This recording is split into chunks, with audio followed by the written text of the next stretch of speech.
Hello students, today we are going to study the third poem from CBSE textbook, First Flight for 10th class.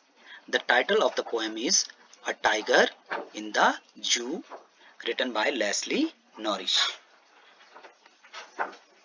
This poem contrasts a tiger in the zoo with the tiger in its natural habitat. This poem contrasts. Contrast means होता है to compare people or things in order to show differences between them. यानी लोगों या वस्तुओं में तुलना करके उनके बीच का अंतर बताना. तो ये पोम जो है तुलना करती है एक टाइगर जो कि जू में है उस टाइगर से जो कि अपने नेचुरल हैबिटेट जंगल में है. हैबिटेट का मतलब होता है the natural home of a plant और एनिमल, किसी प्लांट या एनिमल का प्राकृतिक निवास स्थान. तो इस पोम में जो टाइगर जू में है उस टाइगर की तुलना जो टाइगर अपने नेचुरल हैबिटेट यानी कि जंगल में है उससे की जाती है. The poem moves from the zoo to the jungle and back again to the zoo. Poem जो है जू से जंगल की ओर मूव करती है और पुनः वापस जू में आती है. Read the poem silently once and say which stanzas speak about the tiger in the zoo and which ones speak about the tiger in the jungle. हमने एक बार साइलेंटली पोएम को पढ़ना है और उसके बाद बताना है कि किन स्टेंजाज में टाइगर के बारे में जू में बताया गया है और किन स्टेंजाज में जो है टाइगर का वर्णन जंगल में किया गया है.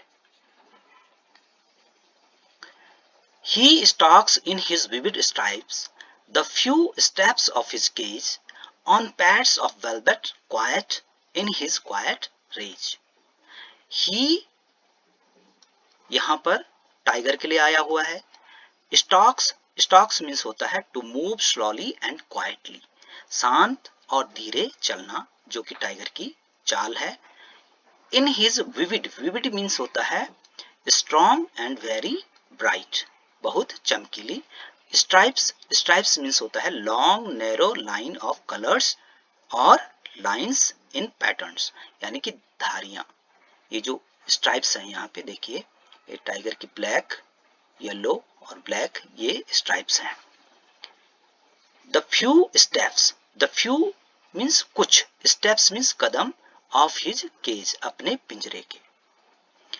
ऑन पैड्स मीन्स होता है जो टाइगर का पंजा है उसका निचला वाला भाग. तो ये पैड्स कैसे हैं? वेलवेट मीन्स होता है a cloth usually made from silk और cotton with a thick soft surface यानी मखमल. तो ये पैड्स मखमल के समान कोमल हैं. क्वाइट मीन्स शांत. In his quiet rage means होता है great anger.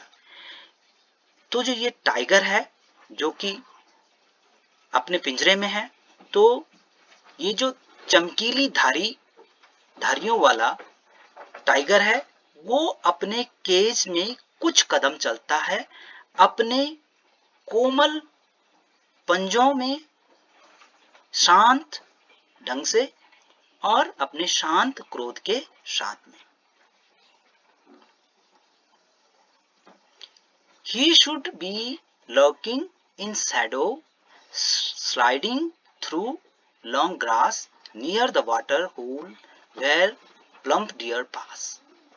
He should be lurking. Lurking means होता है to wait somewhere secretly. घात लगाकर बैठे होना. In shadow means Chhaya. Sliding means होता है फिसलना. Through long grass. उस टाइगर को शैडो में पेड़ की छाया के नीचे घात लगाए हुए बैठा होना चाहिए. स्लाइडिंग थ्रू लॉन्ग ग्रास, लंबी जो घास है जंगल की उसमें फिसलते हुए होना चाहिए. नियर द वाटर होल, उसको पानी का जो स्रोत है उसके पास होना चाहिए. वेयर प्लम्प डियर पास, जहां से प्लम्प डियर, प्लम्प मीन्स होता है प्लेजेंटली फैट यानी हेल्दी,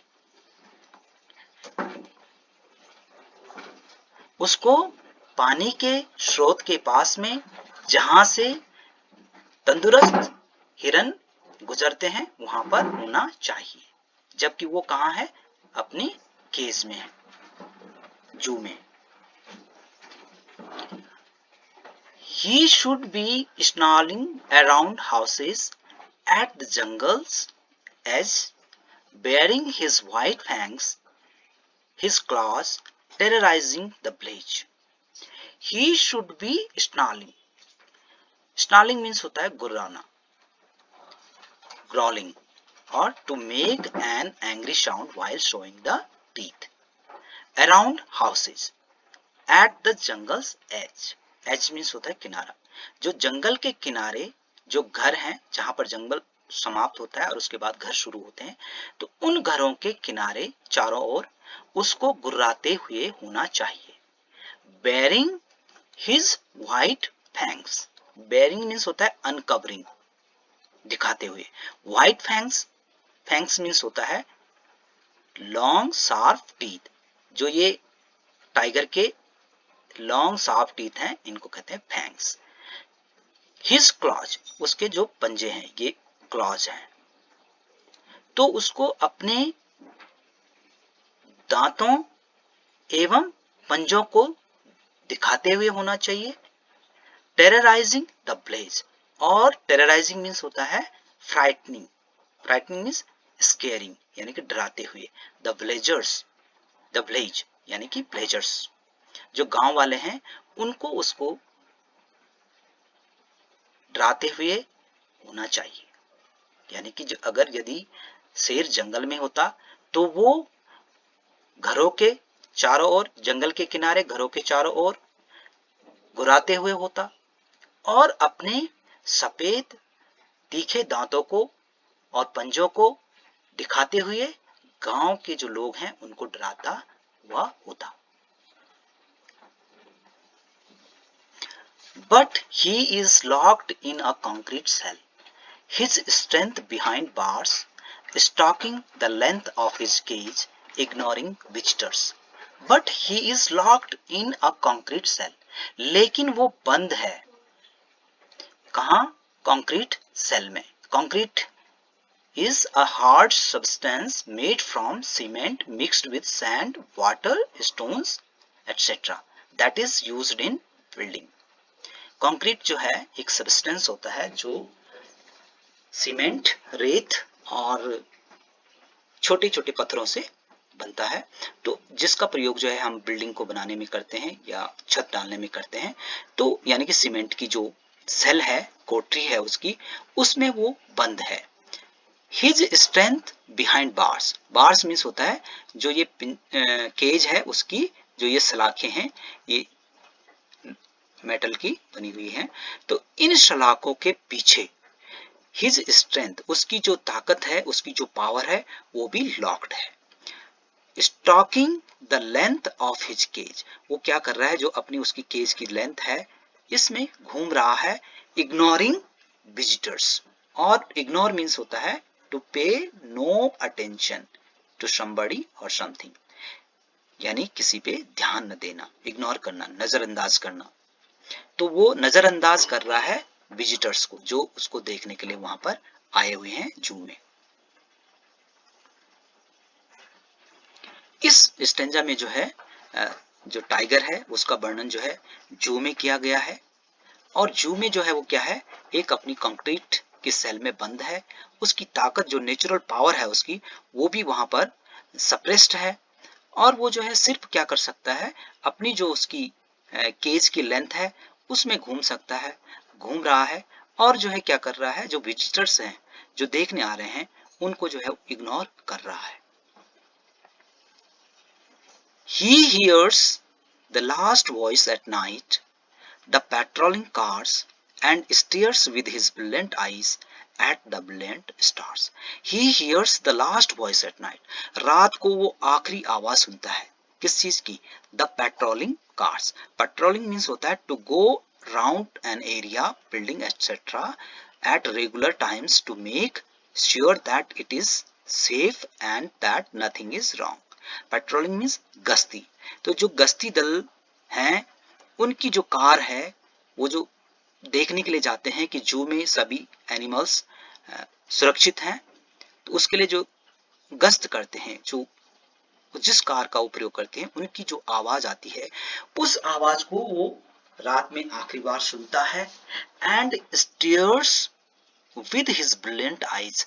स्टेयर्स मीन्स होता है लुक फिक्स्डली और वैकेंटली एट समवन और something with one's eyes wide open, यानी कि घूरना या एक टक देखना, और वो एक टक देखता है with his brilliant eyes. Brilliant means होता है वेरी ब्राइट, अपनी बहुत चमकीली आंखों से वो एक टक देखता है एट द ब्रिलियंट स्टार्स, जो चमकीले तारे हैं उन पर.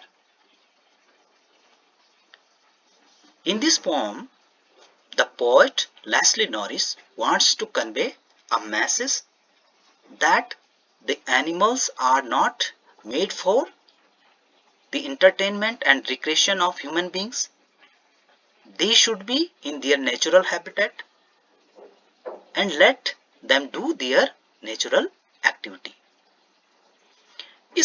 इस पोम से अक्सर जो प्रश्न पूछा जाता है उस पर थोड़ा सा डिस्कशन कर लेते हैं. How has Leslie Norris contrasted the life of a tiger in the zoo with that in his natural habitat? Leslie Norris किस प्रकार से जो टाइगर की लाइफ जू में है और जो टाइगर की लाइफ अपने नेचुरल हैबिटेट यानी कि जंगल में है उससे करते हैं.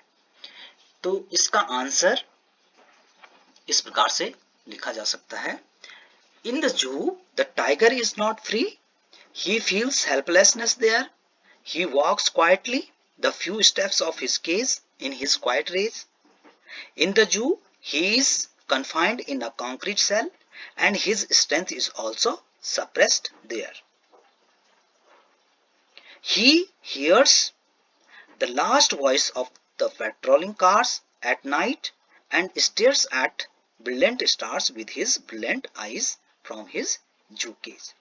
While the tiger is free in his natural habitat, that is jungle, he can move freely and can catch and kill his prey. In the jungle, he snarls around the houses, slides in the long grasses and attacks his prey near water holes and terrorizes the villagers by showing his baring fangs and claws. Thank you very much.